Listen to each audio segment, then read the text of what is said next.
Thank you so much for those that have attended. We have Jamie, Libby, Matt, Anita.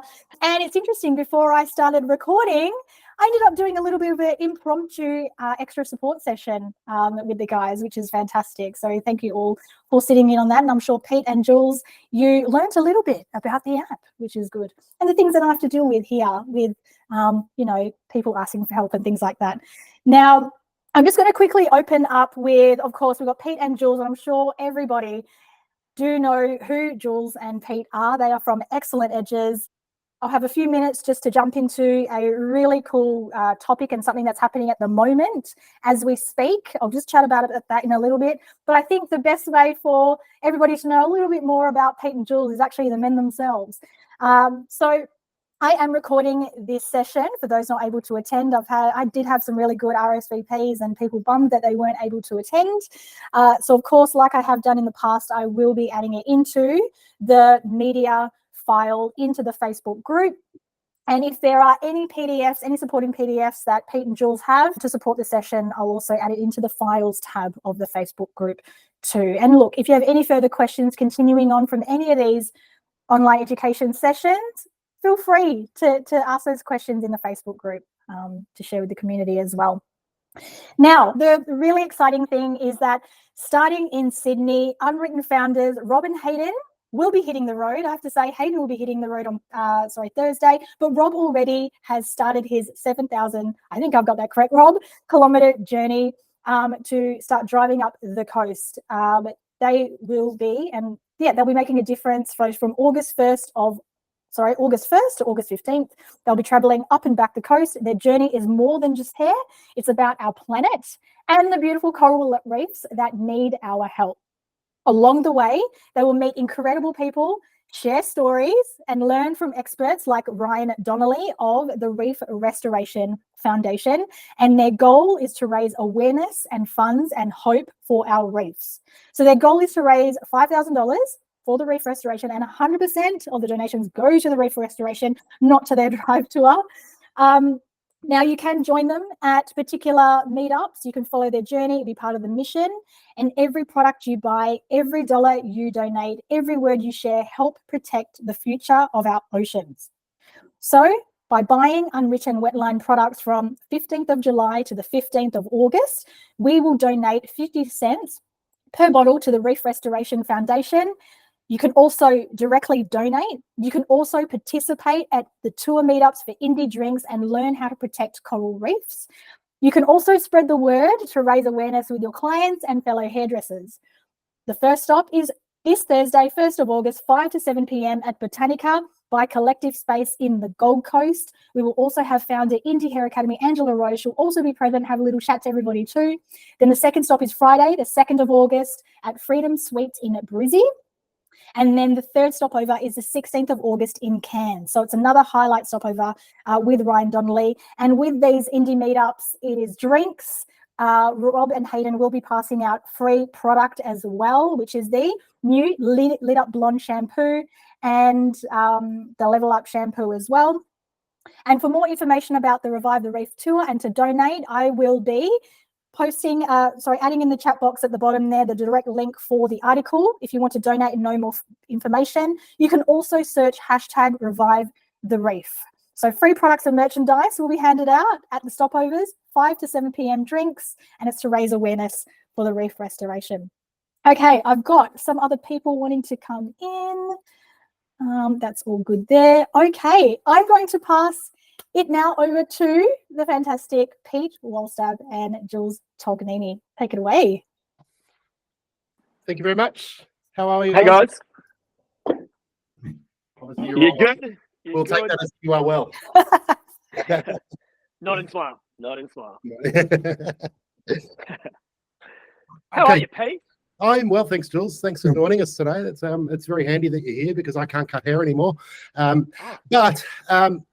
So today we just thought we'd do a little bit of a run through about like our kits, why we're using so many scissors, just so you get a little bit of an understanding about different types of scissors and how when you're working behind the chair, you have a little bit more enjoyment, you can get a little bit more creative, and you have a better understanding of your tools. Obviously, the more you know about the tools, the better you can look after them, and the better in the long run you'll be having a great tool that lasts your entire career. So it's pretty important. Great. Awesome. Now, I've been working with Pete quite a bit over the last year. So we are in different cities. I'm up in Brisbane and Pete's down in Melbourne. So this is a good little run through for us. We're about to go on a trip over to Scandinavia, actually, aren't we, Pete? Yeah, looking forward to it. Have you been practicing your Swedish? A little bit. Tack så mycket. Oh, that means thank you in an Aussie accent. Well done. So I've jumped on board with Excellent Edges. I've always been a customer from word go. My first ever scissor I bought an Excellent Edges scissor. And since then, I got the best bit of advice, and I think it's really important to kind of pass on to you guys as well. Education around scissors is huge. I know we do a lot of education on skill sets, but as much as I want to show you a couple of little skill set things today, I want to kind of talk to you through maybe what's in your kit and what would be worth knowing about what you've got, and also where do you look from here? How do you add, and how do you add correctly? The first pair of scissors I bought, I spent top dollar as a apprentice, and I bought these scissors. They were about $1,000 at the time, and I was like, "Oh my god, this is so expensive." But I got fed one really great piece of advice, which I didn't believe at the time, but I'll tell you now. When I first bought a pair of scissors and they cost me a lot, they said, "All right, cool. This is kind of like a general purpose scissor. So this is a really good one to start in your kit," which is what I do with a lot of our apprentices. We still have 2 salons up in Brisbane. We still have 30 staff. So this is the same thing I say to a lot of my apprentices. I think we've got about 8 at the moment.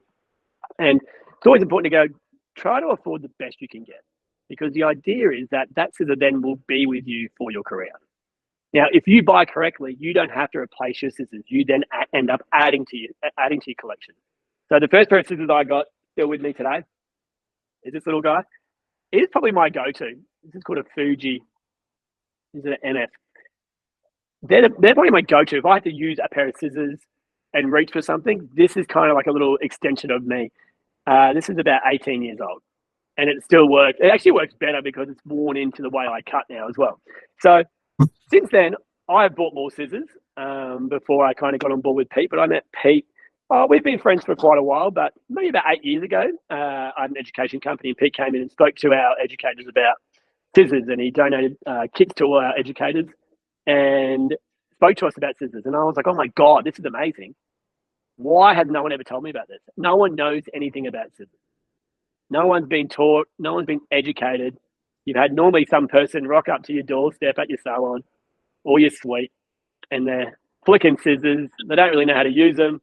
They're not quite sure what they do, but you fall in love with the sparkly, diamonds on them or an encrusted handle, and you're like, wow, this is amazing.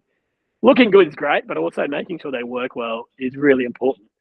So the little bit of education piece we're going to do for you guys today is pretty much the same education piece that Pete did for myself about 8 years ago, which kind of changed the way I look at my kids.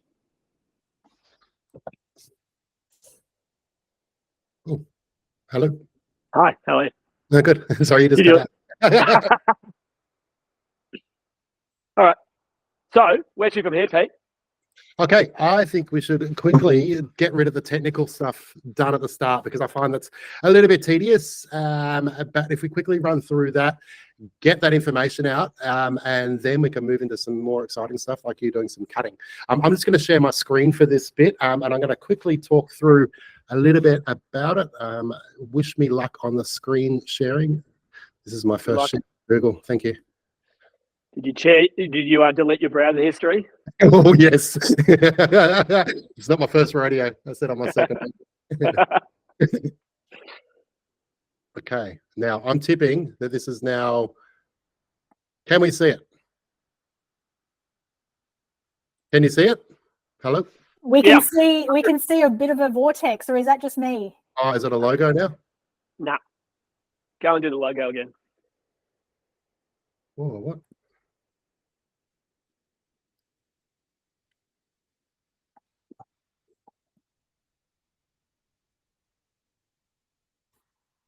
Oh, yeah, you can still see that. Okay, that's terrible. Can you close? Oh, here we go. Yeah. Okay, let's try that again. Let's do a window, and we're going to go with this one here. There you go. Bang. Well done. Jeez, Pete. Amazing. So is that now moving if I click it across? Can you see a Y and a how now? No. No, it's not actually sharing it properly. Okay. You might just have to keep it as it is and just. Yeah, I will. Okay, cool. Yeah. All right, that's faster. But anyway, stop presenting that one, and I will.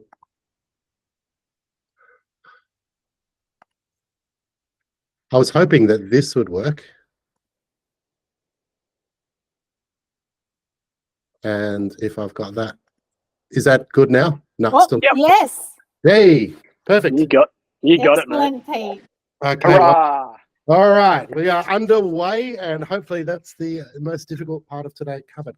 Okay, we're going to move on. We've got a next slide there. Is that correct? Yeah, you got it, Dad. Yeah, we are working. Okay, so basically whenever Jules and I work, what we do is I'm a bit more like the why, and Jules is the how. So a lot of the time, I come from a background of hairdressing, but for the last 18 years, I've literally spent my time working around scissors and trying to make them better for people like Jules to actually go out and show them. So what we're going to do today is I'm going to explain a little bit of the why stuff. Jules will show you how to use them and what works best for them. So today, there's some parts of it that you'll think, you know what, that's not for me, but that's okay. We won't take it personally. But it also means that we might, you've got some information there that we think is really, really a benefit to a hairdresser moving forward. The biggest question that we always get asked, though, is why. I'll start with this. Sorry. Excel Edge has been around since 1988. So we are 35 years old now. So we kind of think we're probably the oldest scissor company in Australia. We source all of our steel from Japan. So we control the steel. It's really important. And in our industry, on the other side with hairdressing metals and stuff like that, you can get a lot of substitution. You can also buy a lot of cheap metals. So how we control that is we buy all the steel for our forging companies. We have it analyzed, and then when we get it here, we break it down again, have a look at it, make sure it's the same. It's a really good way of controlling what your product is, and making sure that you're getting what you pay for. Pete, what's so important about Japanese steel? Why Japanese steel? For us, we find that there's probably about 5 or 6 main steel deposits in the world. Australia has the largest, but it's probably the poorest quality, hence why our steel gets used for construction. But it runs down to all the purity of it. So when you have ingredients that are of a high quality, you get a really good product at the end, which allows you to put edges on them that are finer, and so it gives it more strength, so they last longer. That's the main part of it. There's probably the second biggest deposit in the world is in Sweden. It's a place called Sandviken, which is good steel, and you'll find it's in most cutlery and stuff like that. China has another deposit, but probably about 85% pure. So literally when you're using it, you'll find that the edges will break down quicker, and so they won't last as long. So for us, it's really important that especially when scissors aren't cheap. You can buy cheap scissors on the internet, but generally they're cast scissors made from Chinese metal. So you'll find you get 1 or 2 sharps, and then it's going to not last as long. And I've got no problems with people buying $50 scissors on the internet if they want, but they should keep in mind that they buy it, they use it once, and they use it for 3 or 4 months and throw it out. You'll never get them sharp again. So it's not a whilst it may be a cheaper upfront cost, the running costs of it over a 5-year period, you're going to be spending more money than buying one. And actually, can I quickly add in something there? Kill Bill. If anybody's watched Kill Bill, I think you know that their swords or whatever it is it called katana or something? Yeah. Japanese metal is what you want, right? Yeah, 100%. So a katana sword is made from tamahagani, which is a type of steel, which is a layered steel with 2 or 3 different steels in it. So it gives it strength, but also gives it suppleness. Something that long, if it didn't have that in it, would probably snap when it hits something else. That's why a lot of the time, even with scissors, everyone thinks, hardness is actually the key thing. Hardness is actually not, because the harder it is, the more brittle it is, therefore the easier it can break. So we find we try to run things around 59 Rockwell hardness, which is a little bit technical, but it means it's strong enough to last, but durable enough to not break. Awesome. Cool. So our production, we do our forgings, and it gets done in Japan, Korea, and the PRC, which is the People's Republic of China. So we're pretty open about the fact that we have 3 different forges. So they're using Japanese steel.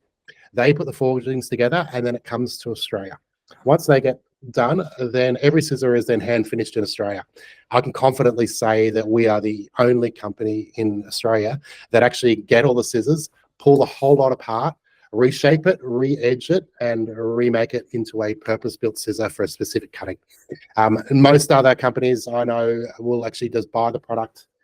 It'll roll up in a little case, and they won't even open it, and they'll put it through their hands, put their margin on it, and sell it. So the difference with us is, yeah, we obviously spend a lot of time finishing it, and it's why we have a less than 1% return rate with all of our scissors. Okay, moving on just quickly. Now, this is the question we get asked all the time.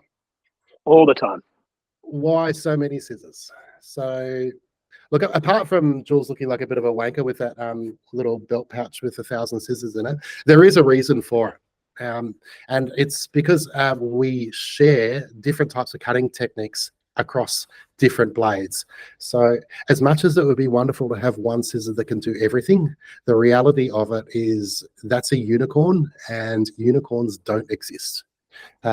So what we have to do is we have to get the best type of scissor for the right job.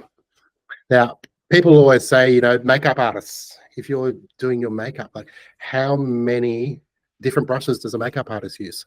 Well, they have lots. And can you imagine trying to do makeup with, say, just your finger? Could you do it with just one brush? Maybe. But once again, you're not going to be as efficient, and the end result is probably not going to be as clean. And it's exactly the same as hairdressing. Most people, and Jules is going to say now, but this is makeup. What does this have to do with hairdressing?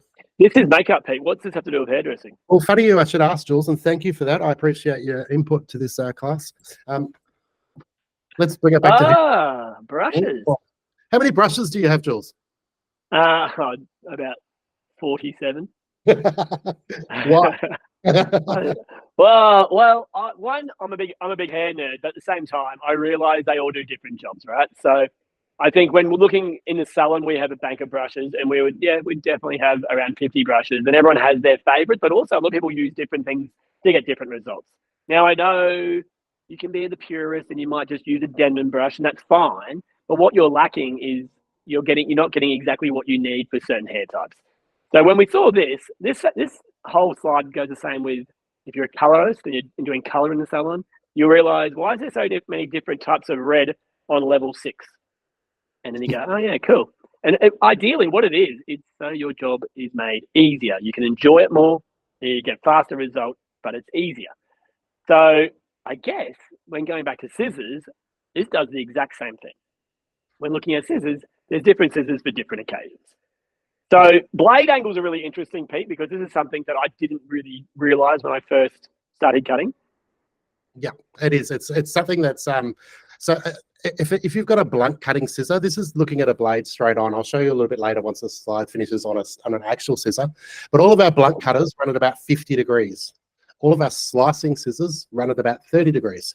So for someone to create a scissor that's an all-rounder, what we do is we put it directly in the middle between the 50 and the 30, and we make it a 40-degree edge. And we call that an all-rounder. Essentially, that's a jack of all trades, yet master of none. So yes, you can slightly blunt cut with it, but it's going to push a little bit. So we develop a habit of pulling back with our hand. A slicing scissor wants to push. So what we'll do is we'll slightly push the scissor through it to make it slice. We're clever, we're hairdressers, and we know how to make things work for us in that realm. Essentially, though, it's never going to be good as having each one as an angle set up so you can actually do it. So for me, when we're running this, it's really important that you know what the edge angle is on your scissor, and also what type of edge is on there. On this slide here, you'll see up the top we have a bevel edge, which is like this little ledge that runs at the end of the blade, and then a clamshell. So a bevel edge is going to be for all of our blunt cutting work, and a clamshell is all of our point cutting and slicing. So it's a lot smoother and it's a lot finer. You get a lot better result from a cleaner look on your hair. Okay, I'm going to stop sharing that now, and we're going to get back into some cutting. Perfect. So does that answer a few questions for any of you guys? So I guess next thing is you want to know what type of scissors do we have and why. So where do you want to start, Pete? Should we start with the all-rounder? Yeah, why not? Okay. So at Excellent Edges, we do 2 types of all-rounders. Let me see if I can talk you through. Just let me know if you can and can't see. So I've got 2 scissors here, and they look very similar, but have a slight difference. This one here, where's my camera here? This one here is my first ever scissor I bought. So this is a standard blade. This is a standard setup. So most people will have one of these in their kit. And guys, if you've got your scissors with you, feel free to grab your scissors out as well. Even if you want to show us, and we can tell you what kind of scissors you have. But this might answer a few questions. This. I thought Anita was reaching for a scissor there. There's a cup of coffee. Yeah, well, this guy here is called a mountain blade. Or it's got to see how this little spine or this little mountain blade comes up as a peak through the top of that scissor. Now, exactly the same, like same shape, same size, but the difference is this mountain blade does something a little bit different. So when you cut, let me show you 2 different. So I'm going to use my general, what we'd call all-rounder. So when we come and cut hair with an all-rounder, what you'll find is all your strength comes from your fingers. So your fingers and your wrist is your motor. So as I cut and close, most of my power is going to start at the base of my blade. And as I close, it pushes away and creates something a little bit softer towards the end. So as hairdressers, when we cut hair, we've come through, and like people were saying before, we are clever. So when we end up cutting anything within our with our hairdressing, we try to find ways of changing it. So right now, I can cut this, and it will fade off a little bit towards the end. Cool. If I want to get a straight line, we've all taught ourselves to come through and cut and pull back, cut and pull back, cut and pull back, cut and pull back. The pulling back motion allows it to stop pushing. So as it starts pushing, we pull back and it kind of turns into a straight line. This makes sense. Let me push this up a little bit higher for you guys. Oh, we just missed your hand cutting that. You did? Yeah. Okay. Let's go a little bit higher. And a little bit lower. So when we counteract our work, we end up putting a lot more pressure on our shoulder and our wrist. So what we've got here, as much as it's a great all-rounder, the smaller sections you do, the more bluntness you'll get out of it. But what you'll find is it's a lot stronger into the base and a lot softer towards the end. So it turns into a really great cutter if you like a really nice soft point cutter. Give you a really nice, lighter, featherier end. Now going on to a mountain blade. So again, our scissor with the peak or the mountain in the middle. Does anyone have that in their kit? A mountain blade? Everyone see that okay? So what happens with a mountain blade, guys, is the mountain or the spine up the middle of your blade, what it does, if you have a, like we all have spine. So without a spine, all our power would end up in our boots, so in the base. Cool. By putting a spine in to us, it pushes more strength to your tip. And it's exactly what it does to the scissor. So when cutting with something with a mountain blade, as much as it looks exactly like the last scissor I used, my general all-rounder, what this one does is that it's softer in the base, but stronger on the ends. So I don't know if you can see this, but as I cut, I've got more push through the base and more preciseness through the ends. Cool. To anyone who likes to cut with the points of their scissors, this is a great scissor. This is also a great scissor if when you're point cutting, you like to have a stronger point to your texture. So a little bit more of a stronger, maybe a slightly more piecier result. So again, I use these scissors very similar. I'd use the mountain blade a little bit more on thicker hair when I'm doing point cutting to get through the hair a little bit more. I use my general all-round or my Fuji on more thinner hair, and it won't leave as many lines into the hair as well. But these are kind of what we call that unicorn that Pete was talking about. It's the scissor that doesn't quite exist. It doesn't do everything, but it does a bit of everything. Cool. So everyone I find has one of those 2 scissors. They're both great. I use both of these. So these both sit in my kit at all times, and I change them depending on my client's hair. Now, the reason why we use this with scissors, I guess the main reason is it makes your job a little bit easier and it makes you have more fun. When you are cutting, sometimes cutting at the minute is not the most exciting thing for people. Colors, I know, is very exciting. And a lot of people are falling out of love with cutting. And a lot of the time, it's like we keep putting more and more new initiatives and new technologies into our color. We're doing the same thing with cutting, but a lot of people don't know about it as well. So sometimes by getting a new scissor actually makes you enjoy what you do a little bit more. you're actually getting better results and getting a little bit easier. Anything to add to our general purpose game, Pete? I think you've just nailed that. I think you've done really, really well on explaining the differences between them. And once again, it's a matter of, and why we probably have so many scissors in our range, is that people have different preferences on what they want and what they feel. So a lot of the time, some people want a really, really aggressive scissor as a point cutter, or they want it slightly softer because they're maybe not hugely into slicing and stuff like that, so they don't feel they need a slicing scissor. So the way for them to get around it is using, say, a soft point cutter. So I guess it's just a matter of, understanding a kit and understanding what you want from it, so it can we can deliver. And that's a matter of, I guess, speaking to people and asking questions and asking what they want, so we can obviously recommend the best thing for you. Perfect. I'm going to go on to texturizers now. Guys, feel like if everyone has a general purpose in their kit, the next scissor they have is a texturizer. Correct? Now, everyone's seen these guys before? These guys can be the greatest scissors, but they can also, by using them wrong, can ruin people's lives, okay? So you've got to be really, really careful with texturizers. Look, I do a lot of cutting education for a living, and the amount of people that I've met around the world who go, oh, can't use them. They're either a cheating scissor, or my boss didn't let me use them, or I don't believe in them. And I'm always like that, because I always kind of look at it going, okay, personally, as an educator, I believe there are no wrongs. As long as you know why you're using them and you're using them to the best of their ability, there are no wrongs. As long as what you're using is going to give you the result that you envisage, fantastic. So with a general texturizer, they are set up a little bit different. I'm going to bring back my previous scissor. This scissor here, let's see how these handles are slightly different?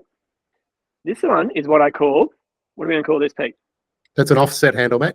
An offset handle. Cool. Yeah. So it's not centered, which means it's a bit better on your wrist, but it's only been used one way. This is what I call a center set handle, or an opposed handle. Opposed handle, yep. Now, this is set up the same on both sides, no matter which way I flip it, which means a lot of people go, why would you want to flip that? Now, I want to show you the blades. See how these two blades are completely different? They both do something completely different, depending which way you're working them. Cool. When you look for left and right handers, Jules? No, it's not as easy as that, Pete. So it doesn't matter which way you flip them, they'll still be right-handed, okay? But it's a question we get asked all the time. Now, this flat blade here is your active cutting blade. This is the blade that actually cuts the hair.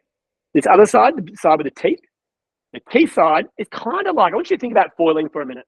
When you foil, you go through and you put a weave into your hair. And when you color, you've got a diffused color. And that's pretty much what this does. Depending on the teeth size, you're going to get a different diffusion. Now, we have a bunch of different texturizers. I kind of tend to work with two main ones. This one, the one on my right hand is called a barracuda, the finer weave. The one on my left hand is called a croc with a thicker weave.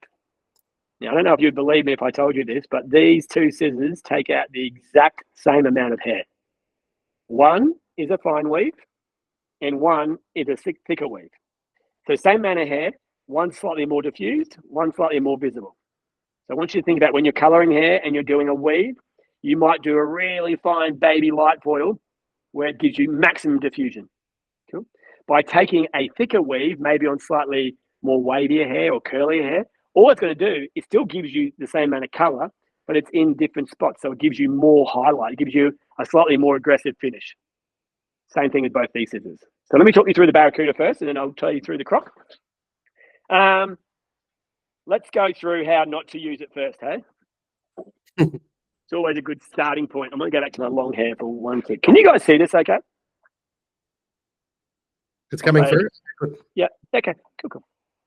So what happens is, a lot of people come through, they get this scissor, they use it horizontal, they click through the hair, and they go 1, 2, 3, 4, 5, 6, 7, 8, 9, 10, and take out all this hair all the way through. This is when you get into that world of wrecking people's lives, okay? So I want you to be really, really careful, because when you're texturizing, this is definitely something you take it on board, but I tend to texturize always on dry hair, purely because when I'm texturizing, I'm using it as a visual technique. When it's visual, I want to see how their hair is sitting naturally. in its, in its natural form. So when doing that and trusting a process of cutting a certain amount of times, you're taking out the visual aspect to it. So a lot of the time, I'll always just do one pass. These scissors as well, you'll see this baseline. Your active cutting blade, it's got a slight bit of roundness to it. And the idea with that is, I don't do a lot of horizontal cutting, but what it does, it matches the head shape. So it gives you roundness. So when you come through, if you wanted to work on the roundness, it pulls in and then pulls back out of the hair as well. So you don't get, sometimes when you use one of these scissors and you're pulling back out again, you find that it gets a bit snaggy. By working on those rounds, it works on the rounds of the head shape, but it also gives you a really nice blend.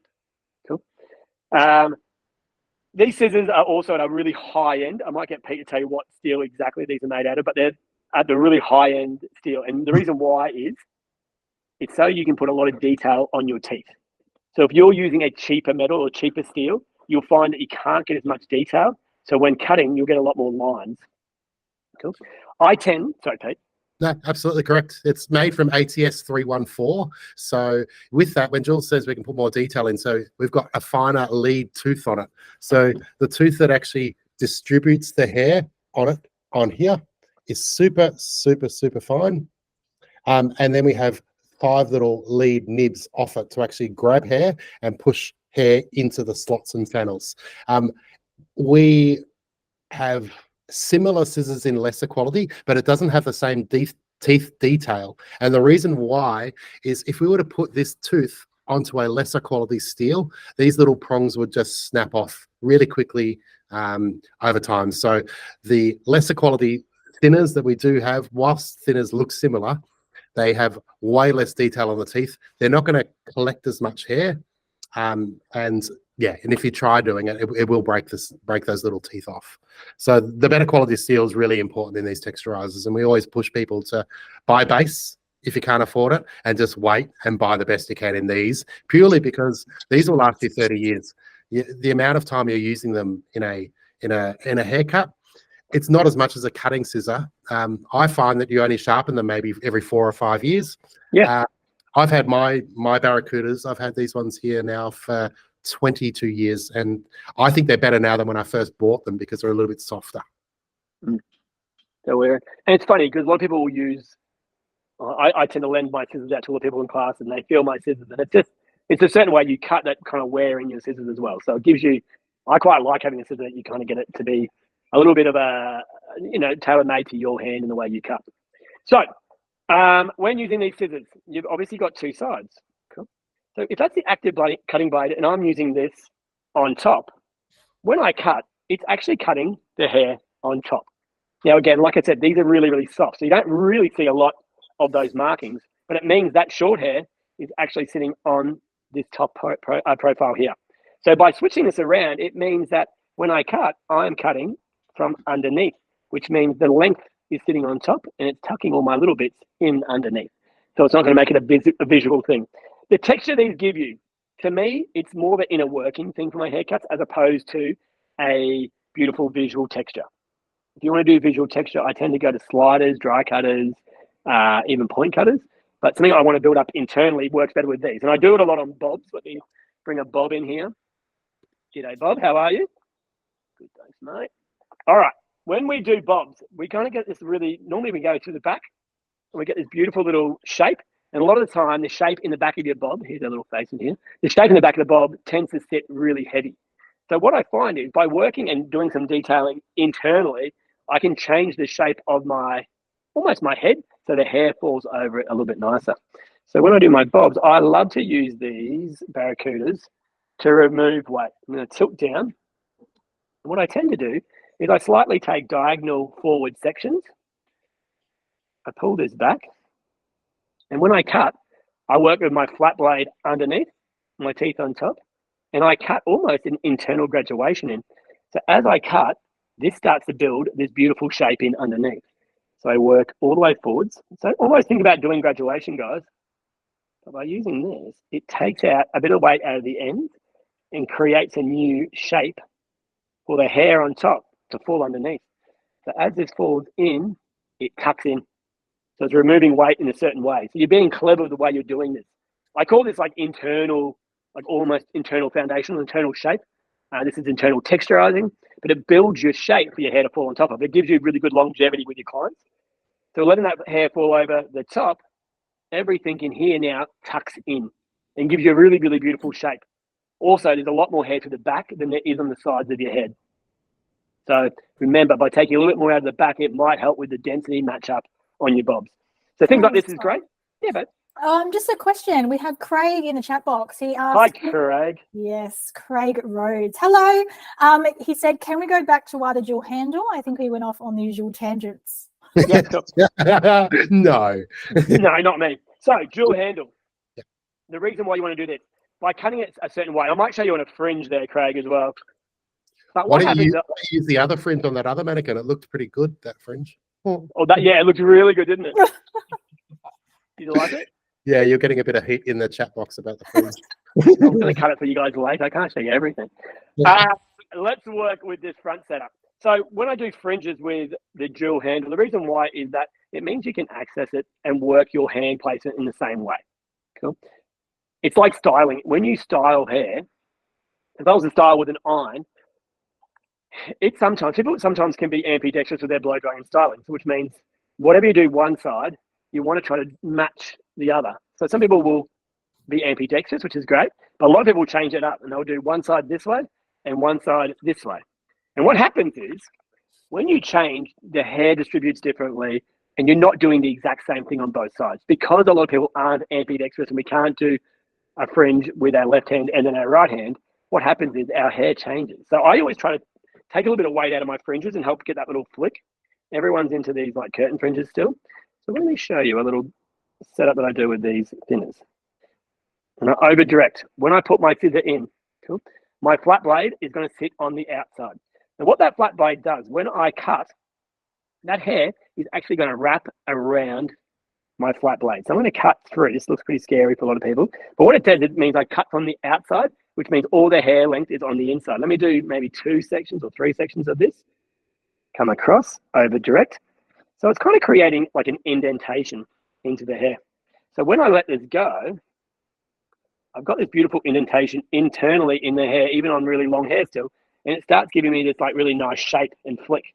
Now, when I come to the other side, if I do the same thing and work with my blade the same way, what will happen is that my hair won't flick out, it will flick in. So if I cut this and had my flat blade in the inside, it would curve the opposite way. Cool. So what I'm going to do right now is I'm going to use this dual handle. I'm going to flick it in my hand and get the same on both sides. I don't know about anybody else, but my mind is being blown right now. So same setup. So you're going to push this flat blade on the outside, come through, cut. Remember, we're working with something really, really soft. If you want it even softer, feel free to take your sections even smaller. Jamie, same.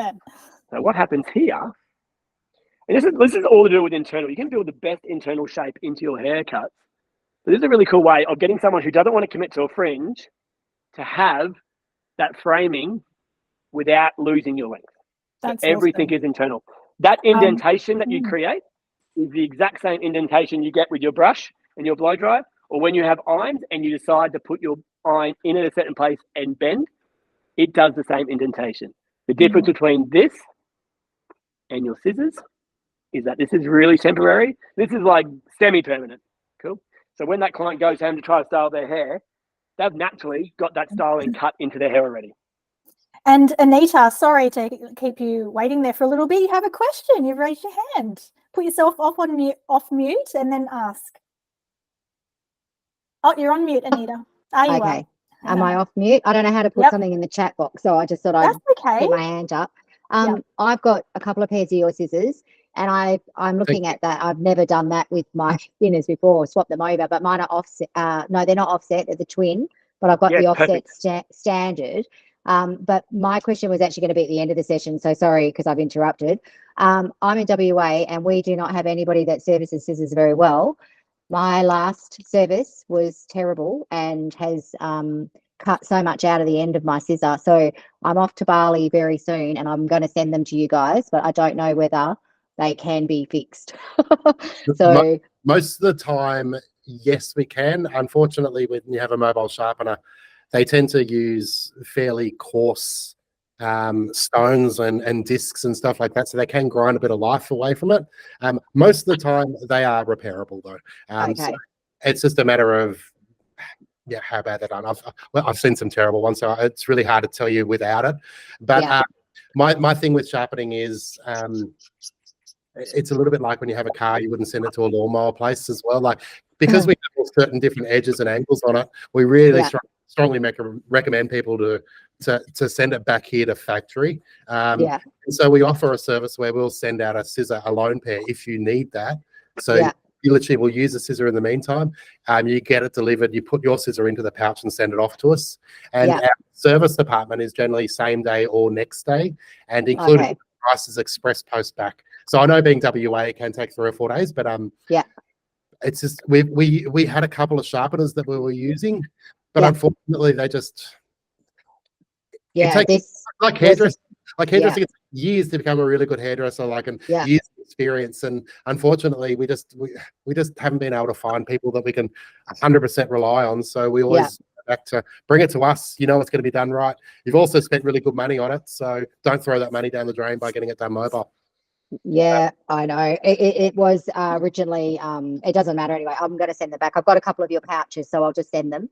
So, yes. If you jump online and click on the sharpening service on there. All the details will be in there about how to send it, what to put in, what info, and everything like that. Go from there. All right. On your website? Yeah. Okay. Thank you. No problems at all, Anita. Thank you. It's great question, actually. Also, one thing with when Jules was talking about the cutting blade, which was great about turning it for sweeping on the side, it's also the same for when you want to tuck things under, when Jules was doing it on the side. So this cutting blade is the side that actually cuts. So if you've got the blade in the hair cutting, it's going to pull it in. If you've got it on the outside, it's going to move hair out. So it's a really good way, and it's something that I picked up from Jules, which I absolutely loved, was the fringes and like using it like a hot iron to actually manipulate it. And it makes great sense when you actually look at it on that fringe and actually cut. It's probably one of the reasons why we have Jules cutting rather than actually me. So what Pete's talking about, if I have my flat blade, my active cutting blade on the underneath, when I cut through, say it's on the end of a bob, what it does, it cuts from underneath and it tucks everything in. Cool. When we use it the opposite way and we use the flat blade on the outside, it's giving us the short bits on the outside, and generally it will start flicking out. Now, the best thing right now is neither are right or wrong. Just remember what kind of effect you want. Do you want your bob to tuck in, or do you want to do a bit more Farrah Fawcett and have everything start flicking out? That whole 70s, 80s vibes are coming back in again big, and all the flicks are really in. So if the flicks are in and that's what you want, use that blade, that flat blade on top, and everything will start flicking out. All right, I'm going to go into the croc now, Pete. Nice. It's also, if you guys have got texturizers, that's why we actually have them set up as a opposed handle rather than offset. So I know we're obviously big on comfort for scissors. And I'll show you in a second. I'll let Jules go onto the croc, and then I'll show you the differences between all the handles. Yeah, right. Okay, croc is very similar. So like I said, those teeth are just slightly thicker and wider apart. Now, what you'll find with these crocs is that you have extreme detail on every one of those teeth. So there's teeth on top of the teeth. So you get an extra level of softness. So everyone gets scared of these because they think they're going to cut too much out. Let me just show you. If I came through and just did a normal cut, what you'll find is it's the same. It just gives you a little bit more visual texture. But it's not going to leave you lying. It's not going to be a complete disaster. I do, and you probably notice what I'm doing is I'm always doing one pass with everything rather than doing a double close. I'm just doing one close and pass it through. Check your work, have a look, move on to the next bit. Now, what a croc does a similar thing. So it works exactly the same as the previous scissor, the Barracuda, but the croc has a few other options it can do. The croc is really great at cutting baselines into haircuts. Now, when you want to get the most amazing point cut or soft point cut baseline, you can do it with a point cutter, no problem. But by doing it with a croc, it's really great working on like really short fringes. So should I fix the other fringe up first, maybe? Oh, that'd be nice. I feel like I'm copping a bit of heat for it. I might fix her up, huh? Okay. Oh, yeah, it's pretty awful.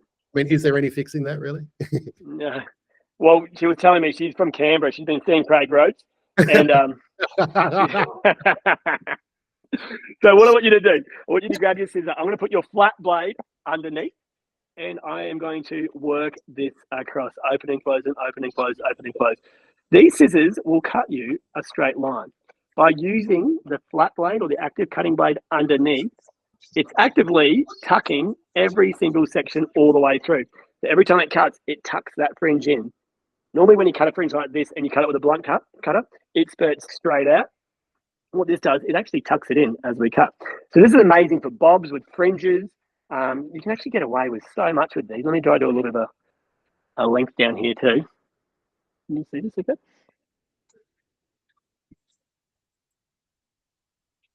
So it comes out almost with the most amazing soft finish, just like when you point cut. So you'll end up getting those straight lines still, but really soft finishes onto them. Again, by using that blade underneath, it's going to tuck everything in ever so slightly. Cool. So that's really cool with these scissors. The one other thing I do a lot and using these scissors a lot on is shorter hair. A lot of my pixies, my mullets, men's hair, it's about putting texture into like shorter hair. Sometimes the hardest thing about cutting short hair is that we don't know where to start. So something like this, let me just show you this. It's a really easy, so say if someone's going from a bob and they want to go into more of a pixie, these work out really, really well. So I'm going to start, let me see if I can do this without getting my arm in the way. I'm going to work this section like scissors over comb and work my section up. And what it gives you is that really nice soft finish on the ends. Again, using that active cutting blade underneath, it's giving me all this hair, rather than going from like longer to shorter and that hair sticking up, it actually tucks all this hair in. And it's a really easy way of getting something from long to short really, really quickly. Some people use clippers, but what happens with clippers is everything cuts the same length. So it's almost, because it's a machine, that's what it does naturally. It will cut everything the same length. So when it grows out, it all grows out the same length. It makes it really, really bulky and you lose that softness.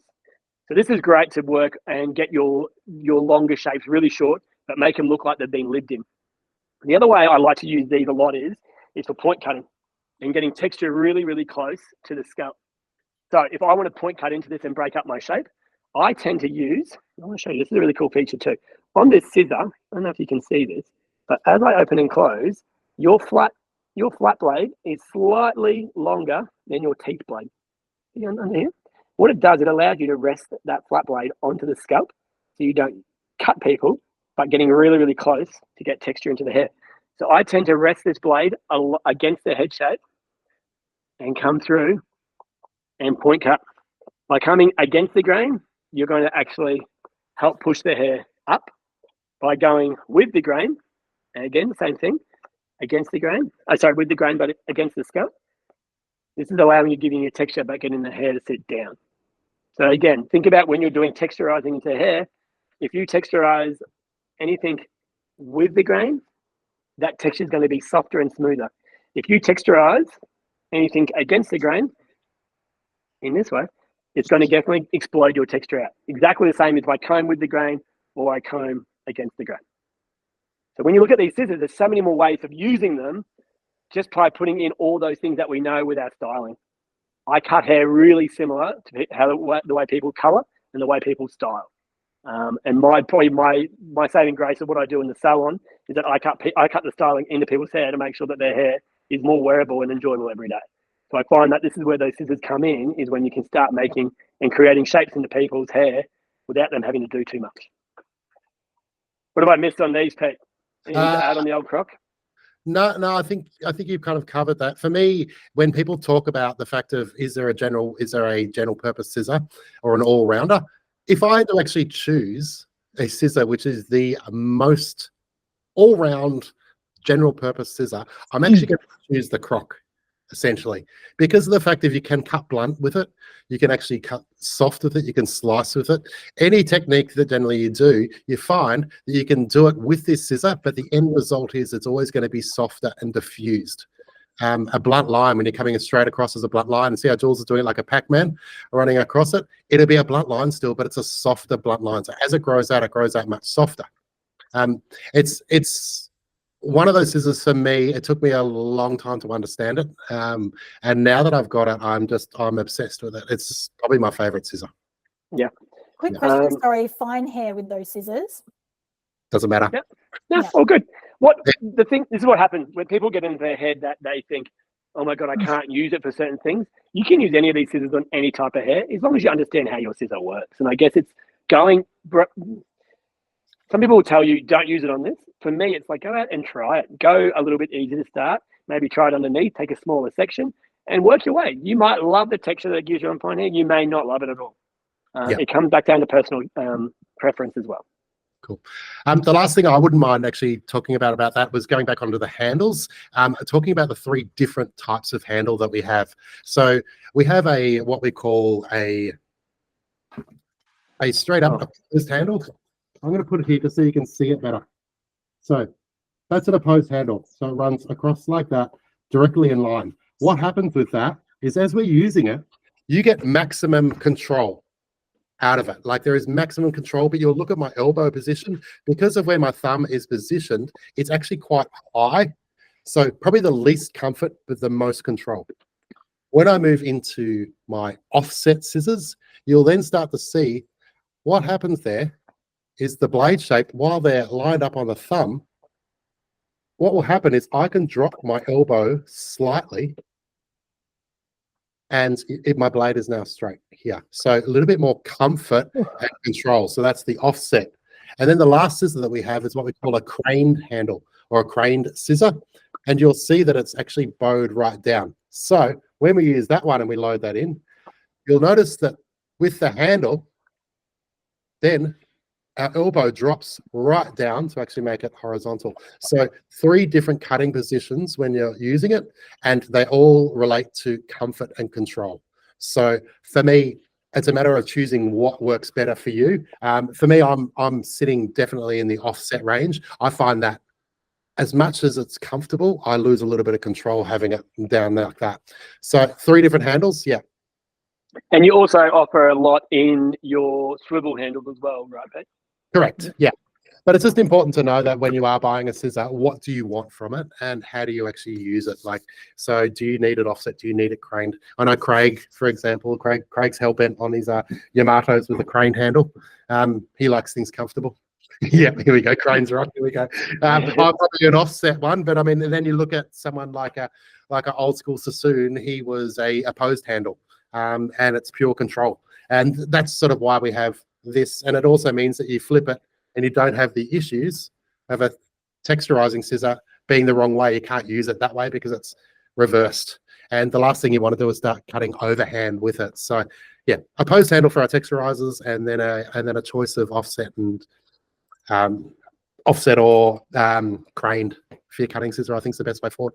Thank you for sharing that, because I hear a lot of hairdressers with carpal tunnel. And so having the right scissors over a long term is very, very important. 100%. It happens so often. And a lot of the time is also because if you've got a long fingernail on your cutting hand, when you do use that, it's really difficult, because what tends to happen is people put their hand into a scissor like this, and then when they cut, they actually bend their wrist like this, which is super uncomfortable. So my thinking is, whenever you do that, to try and just, I have my hand like that.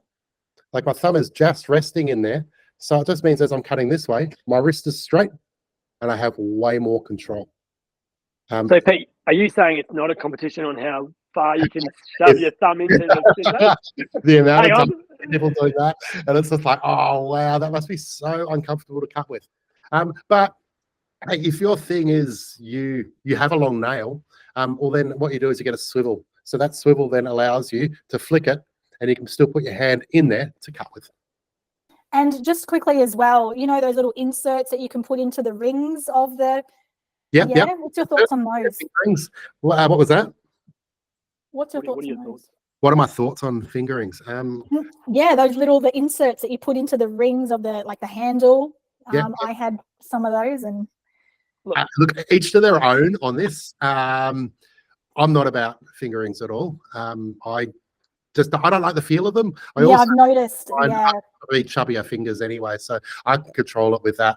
And I think because I want to flick my scissor whenever I'm using it, that without that I don't control on it. But yeah, if you've got really, really dainty fingers, I mean, these aren't the daintiest things in the world, really. They're pretty chunky sausages.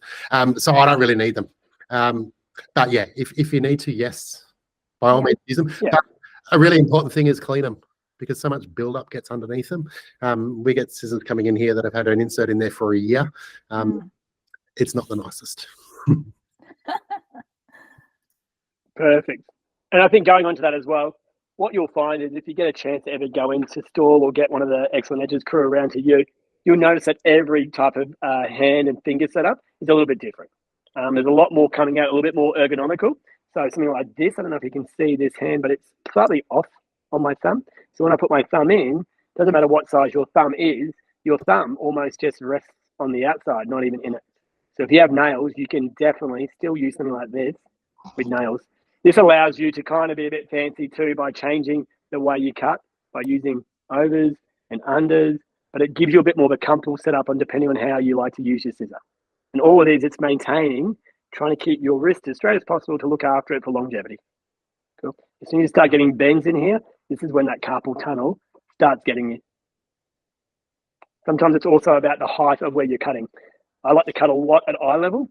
As soon as I stop doing eye level, I tend to start changing my wrist and my wrist bend in a different way. So more, if you can get more at eye level, you'll find that your wrist sits a lot straighter. Okay, Pete, I'm going to go on to blunt cutters. Okay. I feel like this is Pete's favourite thing of all time. Would you like to talk about the Stingray for me? Yeah, I will. I would love to talk about it. This is, in my opinion, this is the greatest achievement we've probably ever made in scissors. And it's such a simple little thing. So for blunt cutting, what happens when you cut hair? Blunt. It pushes. It pushes hair, doesn't it? So I'm going to get in really close here so you can see this. I'll keep it down low. A normal scissor. As we're cutting here, you'll notice that as I come in, you'll see that the hair pushes along the blade. So when you look at it afterwards, it's not super clean at all.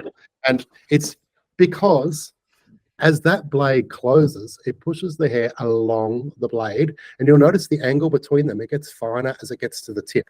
So naturally it pushes. So as a hairdresser, what do?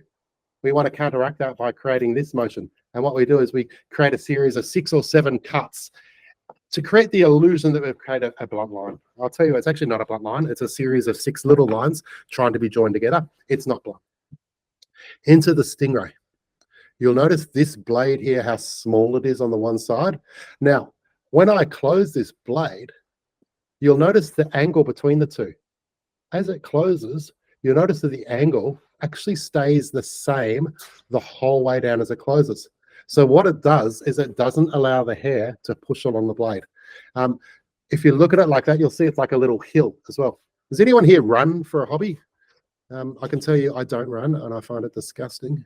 But if you are running up a hill, it's harder. So what happens is it slows the hair down and it gives you enough time for the other blade to cut it. So if I'm going to cut a blunt line with this, and keep in mind there is no serration on this scissor whatsoever. As I come in, I load it to the base, pull the trigger, and it's blunt. Perfect every time. It's a revelation, I think, in terms of how to cut and how clean you can get it in one snip. Now, a lot of the time people will say, oh, you know, you just get a serration on your scissor. That's cool. But what it does to some types of hair is, imagine you've got a steak and a raw piece of meat and you're trying to cut it with a bread knife, which is serrated. What do you think it does to the actual meat as you're coming through? It's actually tearing. So what you'll do is you'll find you'll get the ends that are really quite mashed from a serration. Whereas with this no serration sort of blunt cutting scissor, it's clean, it's super sharp. It's like using a chef's knife to actually cut. So you get a cleaner cut, and which means as the hair grows out, it grows out cleaner and smoother the whole time. It's the greatest. There you go, done. Great.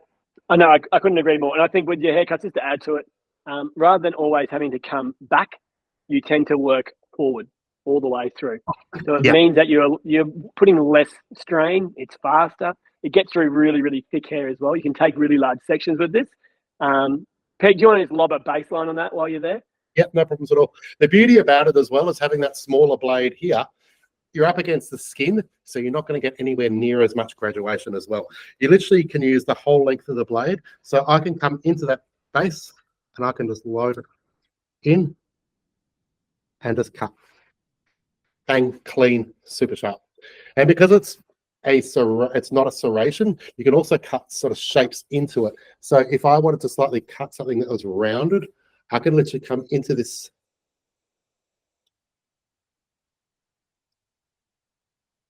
and cut round shapes through the hair. So I'm fusing stuff out. It's a really awesome blunt cutting scissor. The beauty of it as well is if I am cutting something blunt, this is going to cut in. It's the same theory as our texturizing scissors. This is the active blade again. So it's going to cut and bevel the hair in. You can also change the projection of it. So a lot of the time when people say, oh, you know, who gets a haircut, they're cutting a bob and one side kicks under and the other side kicks out. People are like, oh, that's just the way hair grows. It's actually not. It's actually what we do as a hairdresser as well. So if we're trying to cut a blunt line, a lot of the time people will come around a corner. As they come around the corner, they change the projection of their scissor. And it's now like this. It's the same for here. If they lean around, they're actually changing it. So body position is really, really important. And you can come in and literally bevel this slightly under. And you know that as you cut it, it's going to tuck it in as tight as possible. Alternatively, once you actually understand that, if you're doing a little bob, but you want the front to slightly move out, you can come in and slightly change the projection to out. So as you do this, I'm changing that projection, and literally it will just start to want to fan outwards instead of under. I like that. Yeah. I think the only other thing as well, because it's so strong, if you want to do scissor over comb with it on really, really thick hair, whatever this blade touches, it cuts. So so ideally, if you are good at scissor over comb, or you want to get better by cutting using something like this, it will get off hair faster than you've ever seen.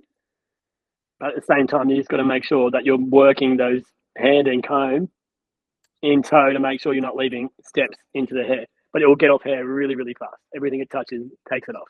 It's a bit more control as opposed to a clipper. Okay. Stingray, I'm going to put that to bed, Pete. Is everyone cool with that? Did you like that? Yes. Anyone like it? Did anyone get more excited than Pete just then? Craig.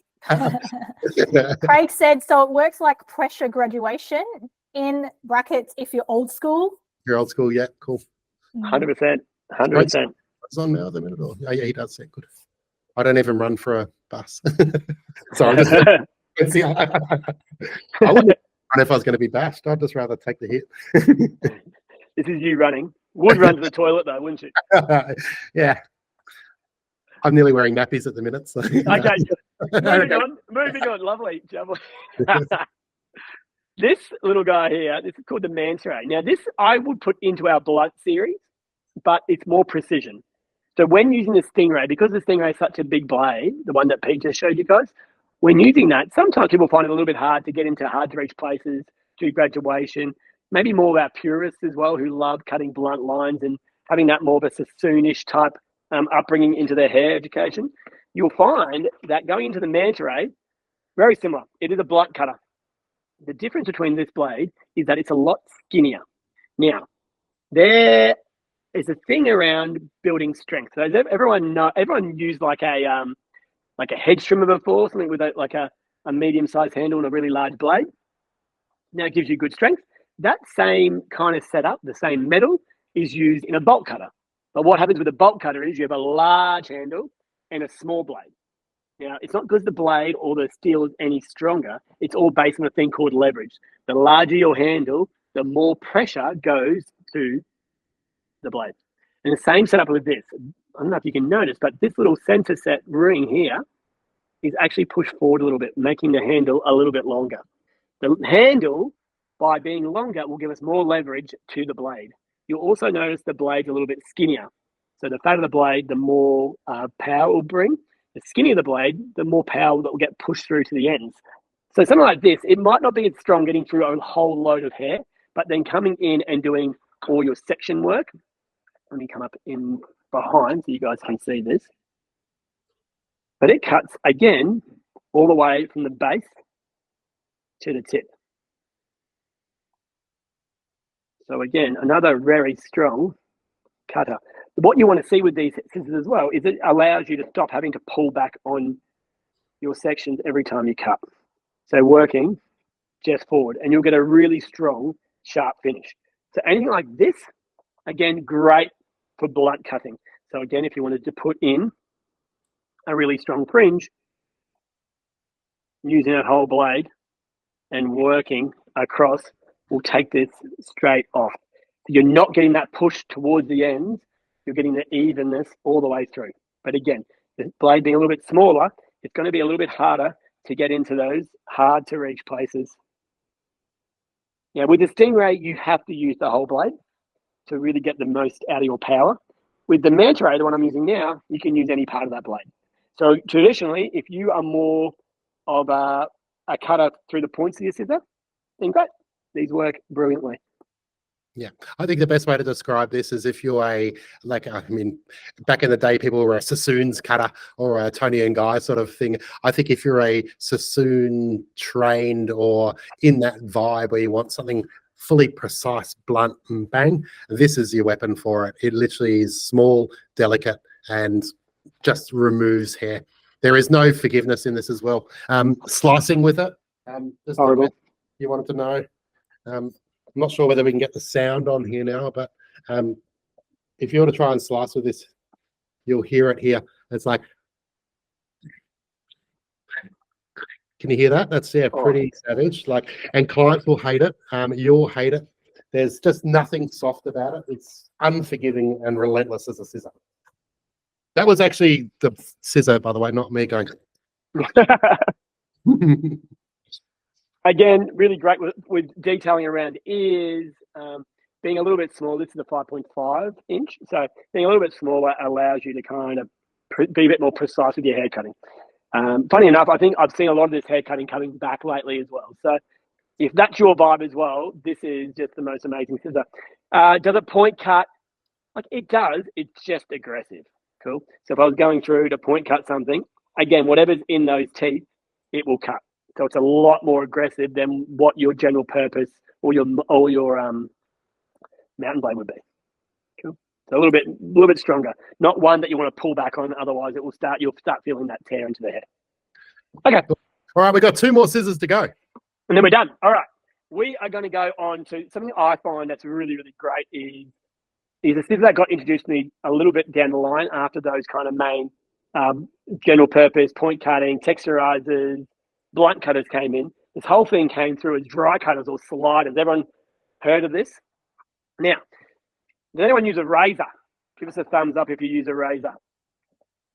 Nothing wrong with razors at all. I still use razors as well. No. 2, 3, 4, up, down. Yeah, a couple. Okay. Now, don't get me wrong. I don't poo-poo razors. I think razors have a place.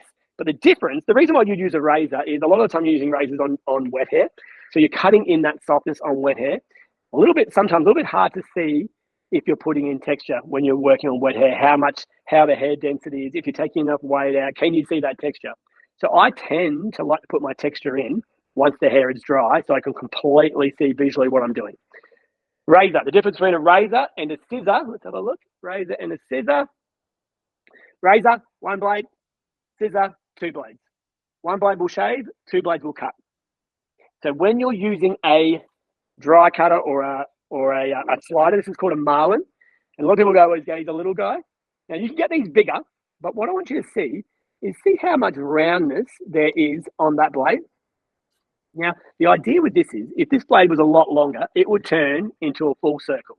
So I want you to think about 2 full circles cutting. What it does, it buffs everything away. So when I use this scissor, the idea is it's going to do something completely different to what I just had.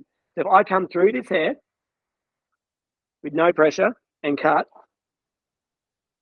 I'm hardly cutting any hair at all out. It's pushing the hair away. So Pete spoke about the Stingray where it brings the hair, the blade set up, it brings the hair back in. This angle starts really wide and gets smaller and pushes the hair out the end. So the idea is you can change this by the amount of tension you put on the hair, but ideally it gives you this beautiful roundness to every cut so you don't leave lines into the hair. Really similar if you guys like doing balayage and you use a feather tip brush. A feather tip brush isn't going to leave a straight line. Cool. A normal tint brush will. So by using a feather tip brush, it's going to leave you a really beautiful broken up entry point. So with these, a couple of different ways of doing it. I tend to use a thing called slicing or sliding. If I'm going to slide this hair through, what I want you to do is when you cut, I'm going to jump on this side. When you cut, I want you to still open and close this blade all the way down the shaft of the hair. Cool. If I just come through and open it and pull through, I'm tearing the hair. So again, remember the scissor component, the way this works is you still have to open and close. So working through the hair and opening and closing it. I'm sliding down the hair shaft. So I'm taking, an even amount of hair all the way through. This is a really good way of adding texture, giving you that seamless layer component, removing weight, channeling the hair, all those kind of things. You can go against the grain, you can go with the grain, but by opening and closing all the way down, you're sliding through that hair. The other way I use this is slicing, right? Opening the scissor up completely and then closing it completely. Opening it and closing it. So keeping it in the same spot. And what you'll find is it starts pushing that hair away and channels out the hair. Beautiful on finishing off your detailing. These scissors kind of can do a bit of everything. If you wanted to come through the ends and point cut anything to kind of give you a bit of softness, fantastic. It'll give you a really light, soft finish. Same thing goes if you want to come through the top of anything and point cut. They are just super soft to point cut. So they'll give you a really fine brokenness through any of your ends. So again, a lot of people go, they don't point cut very well. I'm like, depending on what kind of point cutting you want, they point cut really well if you like a really soft finish to it. Cool. This works again, really great on fine hair, really great on blonde hair, where you don't want to see any of your workings or any of your lines into your hair. I know a lot of your scalp bleaches, your lighter colors, they always tend to break up. So again, you can work on both ways. Some people like to work the opposite way and come through this way. Cool. Same kind of thing. Really, really soft, but just for me, just make sure you're opening and closing that and making sure you're using it like a scissor and not like a razor. Cool. So that's the marlin. This is called the big mouth marlin. The longer these scissors get, you can get marlins that aren't quite as small. And a lot of people go, oh, I like my marlins a little bit bigger. The bigger they are, the less of a softer angle, which means they're just a little bit more aggressive. I use one of each. I've got something that's really soft, which is my big mouth marlin, which is my 5-inch. And I also have a 6-inch, which is a little bit stronger, a little bit more aggressive. But still, within the world of softness, it's still really, really soft. Craig, do you have a question? Sorry, quickly, Craig. I certainly need to turn it off first, don't I? Hey, mate. Hey, buddy. How are you? Hey, where's your beard gone? Sorry? Where's your beard gone? Oh, I took it off like you. I thought I'd be more like you. Okay. Jeez. I've never seen either of you without a beard. I know. I didn't get the memo. Jules, you need to be doing it. Jules, just curious as well. It's the offset. They're not offset. They're the dual handles as well on the big mouth marlins. Which way do you use those for flipping them and that sort of stuff? You know what? They do the same thing on both sides. Is it the same as what you were sort of talking about with the texturizers earlier? Yeah, well, so with the texturizers, because you've got that center set, the texturizers have 2 different blades. These blades are the exact same. Pete mentioned earlier about the control factor, where you can get more control out of a center set as opposed to an offset. And I find, and Matt, Pete, you can correct me if I'm wrong, but because of the way you use this scissor, and I use it almost like a pen, where I want to see my texture, I almost, by having it so small and detailed, the small big mouth has the opposed setting. And it means that you have a little bit more control using it both ways. It means you also can use it back and over the top of your hand, but they will do the same thing either side. But epic question. Pete? Yeah. So the reason why as well is, you're absolutely correct on that. But like a lot of people are like, why do you have the 2 tangs on this when all the other scissors work? Technically, you can't really use it left and right hand. But what we found is because it's quite a small scissor, getting control of it was hard. So a lot of the time when we work, I actually press that against it. If you're cutting inside or internally, it gives it more control having the two there, so you can actually hold the scissor, and slicing this way. It just means you can grip it a little bit better by having that on this side. So for me, it's purely an aesthetics thing for getting a grip of it, because it is a smaller scissor, and it being being an opposed handle. As we said before, opposed handle is more control, less comfort. I feel like having that added there gives it that control, so you can actually hold it and use it. And to add to that, I find that you use these completely different to a normal scissor. A lot of the times when you're trying to get and move your scissor around, you might be cutting in angles where you're not used to doing with any other scissor. Because you're sliding, they're not a general like open and close, open and close. So really, it gives you an expression of a little bit of freedom as well to really use this how you want. I've seen a lot of people use them backwards and upside down and coming in back in this way as well. So those two finger rests, I find that they just give you a few more hold placements as well and make it easier. Yeah, easy. This is going to make me feel a little bit nauseous, but some people, when they're using it as well, use it where they hold it this way and cut. I don't agree with it, because I think if you're going to do that, just use a razor. It's a lot better. But it just, yeah, it just gives you more options to actually grip it better, because it is such a smaller scissor. But yeah, rip a question. Okay. Legend. All right. Are we moving on? I think we should get on to Anaconda, Pete. Okay, here we go. Here we go. So this is the newest addition to the gang, the Anaconda. What made you think up of this scissor, and what does it do? Okay, it's a curly head scissor. So a lot of the time when we're cutting curls, people want to cut from the mid lengths to the ends, and you lose a lot of hair, and therefore you can lose a lot of shape. I was lucky enough to go and spend some time with a guy called Mark Menden in Switzerland, who is a complete nut job. And his whole theory was that every single person has a curl in their hair. It just depends on whether the curl are you drinking a Chardonnay, Craig? I am. Yeah. I am. Okay, cool. I'm on holidays. Oh, of course. I'm tuned in to see you guys. Okay. Good on you, Craig. I respect that. I'm just drinking from this. So. It's a water bottle, by the way. Yeah, sure it is. Okay. Okay. So with this scissor, this guy believes that every single hair has a curl in it. And he's right. It just depends on whether the curl is spiraled or whether it's a bend. And once you actually extend it out, it's just, so how can you increase the curl of hair? And so what we wanted to do is, we were using a croc for it, but it diffused it too much. We used a marlin, it was too soft. So we wanted to create something that had like a hard entry, but then a slightly softer exit on it. So it's kind of in that slicey range. So this is the Anaconda. So it's got a slight mountain blade on it on one side. It has 45 degrees on one blade, 45 degrees on the other. Then this has a marlin edge on one side, really super sharp. And then this side here, I'm running my finger over it, which is probably the last thing you ever want to do to a scissor, but it's 90 degrees. So you can almost see it if I get it to the right angle there. You can see that little, can you see that little glistening tip on it? And what that is it's flat buffed on one side. So as you cut, it cuts, and then it changes and it twists the hair, because one side's blunt and one side's sharp. So if you've ever, and the greatest way to explain is, if you've ever used a scissor that's too loose and you go to cut it and it almost folds the hair, it works on that analogy of it kind of twists the hair to create movement into it. But it's soft enough that you can do.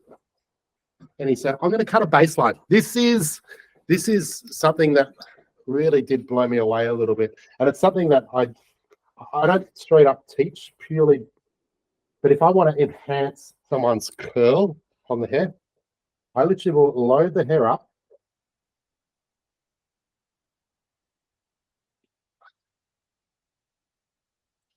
I'll come in on the baseline. I'm just making sure you can see this here. And I cut and twist into the hair.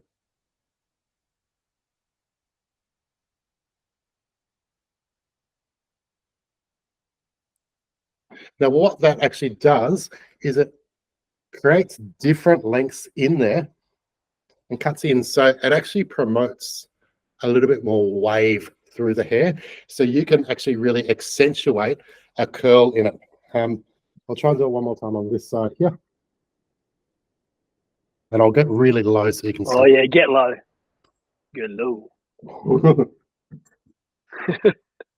It's because the camera's reversed. It's really weird. But are we seeing that now? Yeah. Okay. In and curl. And what it will do is it just activates that and gives it a little bit more bend and wave into it. So as it dries, it will twist the hair out. Alternatively as well, if you want more curl into it, you can come in and cut and actually twist the scissor even more.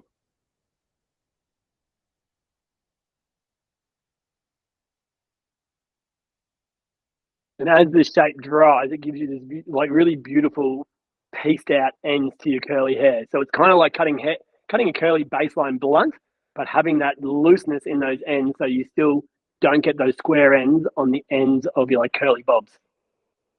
This scissor has probably taken a couple of years to come of age. I love it. I think it's crazy good because it's just so different, and it's obviously something that curls have been coming in for ages, and just how to actually treat them.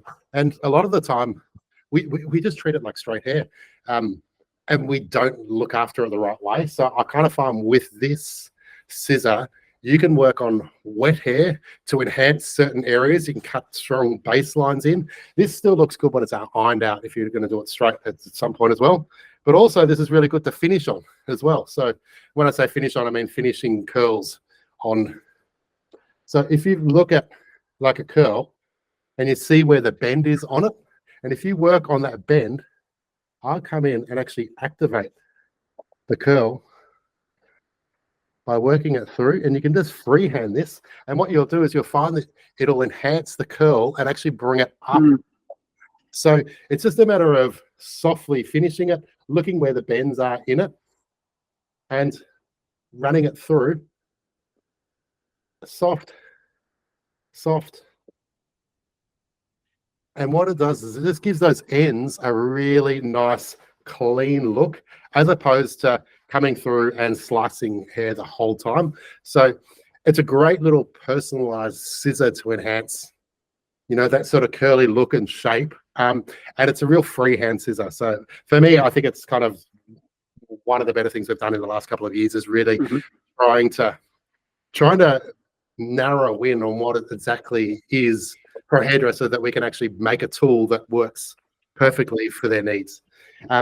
It can also be used as a slicing scissor because of that aggressive nature of it. It's just more aggressive at the start and then soft at the end. So it's very different to the marlin in terms of marlin, as Jules said, it just buffs out, push. This is essentially actively cutting and then full blunt at the end. So you can see it when I cut here. You see a cut, but then as I get to that halfway point, it literally just stops. So it's, I love it. No, it's really, really cool. I think, Pete, you've pretty much shown everything on that. The thing I've been using this a lot is when I first got it and I kind of got clued on about how good it works on curly hair. I started using it on straight hair as well to try to get more texture into hair. And what happens with what Pete was saying about when he hung out with Mendon, and he talked about every hair's got a bit of bend to it, depending on just how long that goes. And what I find is that these scissors definitely bring out a lot more shape and a lot more movement, even into the straightest hair. Because when it cuts, it's almost cutting what all you're doing is just opening and closing. But as it cuts and then twists and almost dips down. So it almost puts more movement back into your hair. Same thing goes when I'm using anything through the ends of hair. It really just shapes everything out, and it really gives you that lived-in curl effect on the ends of your hair to get that really nice shape. So there's something that even if you blunt cut something and you go through at the end and you just want that lived-in feel, coming through and just slicing out all the ends of your curls will give you that nice shape and that nice lived-in feel. it takes off the edge of people getting haircuts and not loving them for 2 to 3 weeks. It means that you're going to live in haircut day one. So think about what's just been the biggest craze in hair color in the last 20 years is balayage. You realize, oh my God, balayage is giving people what they want, but it normally would be, 3 to 6 weeks after they get their color. Now they're getting it straight away. So we need to start changing the way we cut hair to give that lead-in effect to our haircuts as well. Yeah. Awesome. So cool. I want to quickly just recap the little sections for you guys as well, because there's a lot to go through. I've been filling my pouch up as we go. And this is kind of what I use in the salon day in, day out. We have, starting from my far right, I have my general purpose or my all-rounders, your mountain blade and your non-mountain blade. They're great for point cutting, great for softening, but a general purpose. I think this is something that has been everyone's kit, and everyone normally has one of these. So hopefully it helps out to know what's in your kit and what it's doing. Going on to our texturizing scissors, we have our croc and our barracuda. Our barracuda being the finer and our croc being the thicker. Pete saying the most underrated, but also probably the best all-rounder scissor in your whole kit. Something like this, if you're looking for a bit of interest and change the way you do things, this definitely sparks a whole heap of joy. Blunt cutters, Stingray. You're really strong blunt cutting, great for lobs, bobs, one length, big sectionings. Cutting a ponytail is going to give you the most strength. And then going into your manta ray, which is more of your precision scissor. And then lastly, wrapping that up is your sliders. Cool. So you have your marlins, which is your even amount, really buffering scissor, great dry cutter, really great for visual hair cutters. Anyone out there who's not as technical and loves the visual vibe, perfect. And ending on your anaconda, which is going to really help enhance all your curls. Look, something like this. I know some people start and just buy everything, and that's great, but figure out what kind of hair cutter you are as well. And figure out what kind of things that kind of resonated with you in your session and going, oh my God, yeah, I do have a little bit of trouble with that. Or I do want to speed up my one length haircuts. Or I do want something that gives me a little bit more softness and a bit more of that, carefree kind of way of styling out your haircuts. And that's kind of where you start. So now when buying a scissor, rather than buying the new updated version of your all-rounder, try to buy and invest in a really good all-rounder and then start adding to your kit. This kit will literally last me my whole career. And because I've got 8, they're sharing the workload of one scissor. So again, Pete said before, I sharpen my scissors every 4 to 5 years, purely because the workload, they're all kind of sharing the workload of one scissor. So rather than getting it sharpened every year, I'm doing, 4 to 5 years and giving them a touch up. And most of the time, they're all still pretty good working order still. Yeah, there's a reason for that as well, though, Jules, is taking care of them. So you can have the greatest scissor kit in the world, but if you're not looking after them, they're ruined. So this is the one thing that if you take this away today, I mean, I would like for you to take more away, but at the end of the day, one of the most important things is care and maintenance of your tools. So if you've got a scissor that runs loose, and when I say loose, I mean you're picking it up and you're letting it go and it's dropping the whole way down, that's too loose as a scissor.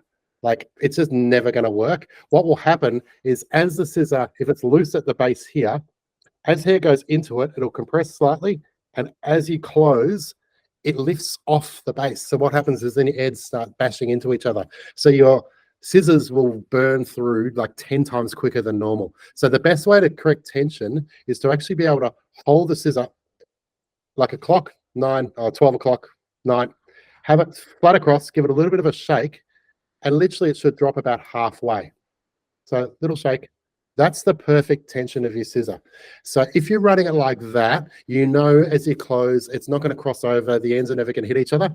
But tension's one thing. And if some hairdressers say to me, oh, no, but I don't like it feeling like that. I like my scissors to feel nice and loose so I can use them really quickly without any, resistance in my thumb. Cool story. I don't care really, but I guess if you want to ruin them, great, ruin them. But at the end of the day, all you're doing is actually going to churn through them. A little bit of a word of advice if you need to. We have new scissor oil pens. So a little bit of a click. What you do is actually a little bit of oil run down the blade on each side. Oil that up. Once you oil it, you'll find that it feels incredibly soft as well. So it actually creates lubrication for it. What it does as well is this is a pure camellia oil. There's nothing else in this. Japanese have used this for thousands of years for protecting all their tools. It's not a machine oil, that's synthetic. What that does is it attracts gunk to it. So you put that oil in, what it does is it disperses everything inside or clip it clean behind the center screw. Do not take your scissors out of their cases, of their center screws. Like, do not take them, unscrew them. There's a washer that sits inside there that is bedded in and so sits perfectly. If you do that, you're running the risk of actually losing the washer, one, or two, putting it in incorrectly or cracking it. So at the end of every day, what I tend to do is I will get this product here. I know, Anita, you talked about this before. This is called Clean It. Essentially, it's isopropyl by 97%. It's the same as like methylated spirits. Or surgical spirits or something like that. Do not use Glen 20. Do not use spray and wipe. Do not use detergent. You'd be amazed at the amount of scissors that got ruined during COVID by people freaking out about germs and would spray and wipe their scissors in between every client and just destroying stuff. So any detergents like that will ruin it. Isopropyl kills any bacteria. So essentially what you do is a quick spray. Spray that on there. If you leave that for 30 seconds, what it will do, you can already see now, all that scissor oil that I actually put on there, it's actually stripping all that off there as well immediately. So what will happen is after 30 seconds, your scissor is considered hygienically clean and removed all of it gunk. And then I give it a wipe. Now, this is called a chamois. For any vegans out there, I'm sorry. We also have microfiber chamois. But if you like steaks, use one of these chamois. It's a lamb buckskin. Using the whole animal, you're making good use of it by using this. It will keep it incredibly clean. It will keep it sharp. So you know the old barbers when they use their strops? It's exactly the same thing without a backing on it. So make sure you specify if you do order scissors and stuff that you would like one of our vegan-friendly chamois. Use that. Once you've done that, again, it's really, really important then to oil, run oil over it. If you were to do this every day to your scissors, I guarantee you your scissors will last you a lifetime. Most people are lucky to do this once a month.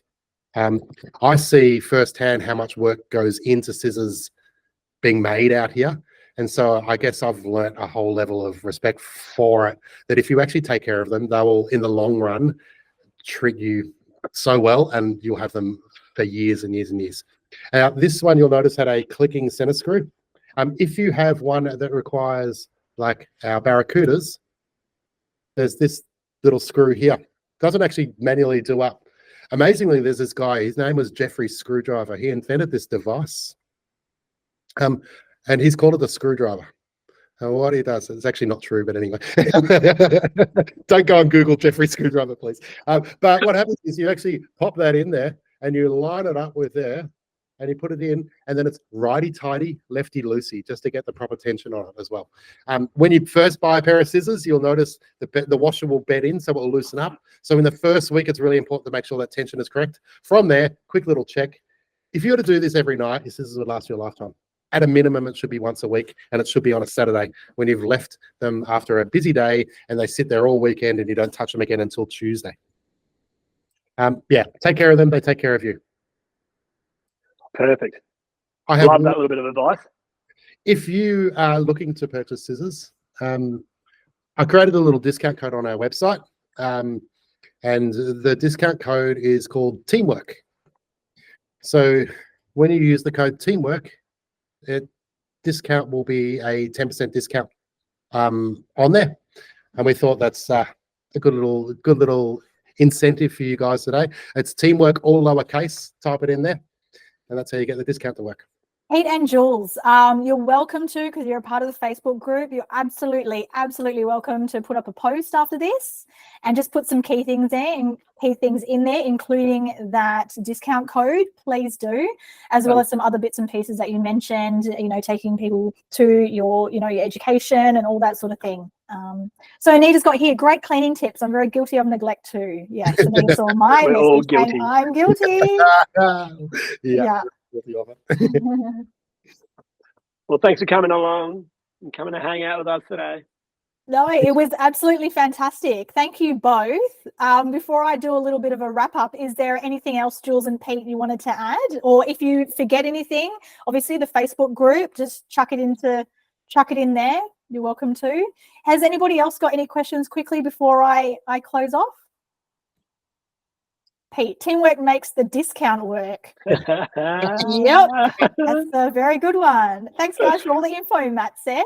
You're welcome, Matt. You're welcome. Monique says, thank you so much, guys. Great info. Thank you for joining us, Monique. Thank you.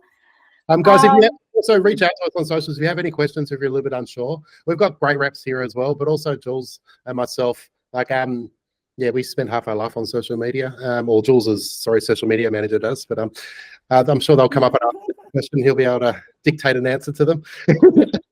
Anisha said, such a great session, hilarious, love the vibe. So did I, and obviously Craig, thanks so much for joining as well. We ended up doing a bit of a private message on Messenger while this was on. We're bad for that, sorry. And he said, thanks guys, got some great cutting tips. I have as well. Now I have to say, your jokes, I'm going to rate it. I'm going to rate it 8 out of 10. They're actually pretty good. I was thinking there might be some dad jokes and I might be a bit embarrassed, but you know, I got it. And yeah, thanks for the bottle there. Very good design. It's just so you know. Now just letting everybody know, this Wednesday at 2:30 we have the lovely Paula Hibbard. It's a very last live styling session. Same format like we were doing with the guys today. It is live. You can ask questions. You can be on mute. You can have your camera off if you just want to whatever. And you can type your questions in the chat box. We're very flexible. As you can see, we're very casual. It's about a bunch of hairdressers just getting together, learning off each other, which is fantastic. And with Paula's session this Wednesday at 2:30, it's like what the guys said. Why so many brushes? And that's actually, we didn't plan that. It's actually a great segue to this Wednesday. She's actually going to be talking about all the multiple brushes that she uses when it comes to blow drying, styling, hair up, all that sort of thing. So please go into the Facebook group. The event page is in there to tune in like you did with the guys today. Exactly the same with Paula Hibbard. And I'm still going to be there for that. Yeah, excellent. You better now. Otherwise, I'm a massive fan of Paula. I think her work is amazing. Who's not? Yeah. If that is it, again, thank you, Anita. Thank you so much, Craig. Thank you, Matt. Thank you, Monique, Anisha. We had Libby and we had Jamie that also attended as well. And again, thank you so much, Jules and Pete. Honestly, I would have personally loved to have you guys again, you know, later on if you're happy to have us too. And I learned a lot, so really appreciate it. Yeah. And guys, if anyone's got questions, feel free to reach out to us on social, either at Excellent Edges or at Little for the Top, and we can if you want to send pictures of your kit and show us what you've got and show us, ask us questions of what you think you're missing. More than happy to help out. Also, I know a few of Pete's reps do the rounds all around Australia, so stay tuned on the Excellent Edges social media, because there's always opportunities to put your name down for someone to come and visit you at your joint and talk you through a whole bunch of scissors, and you can try before you buy. Excellent. Excellent edges. Excellent to see. All right. See you, everybody. Thanks, guys. Thanks, guys. Bye.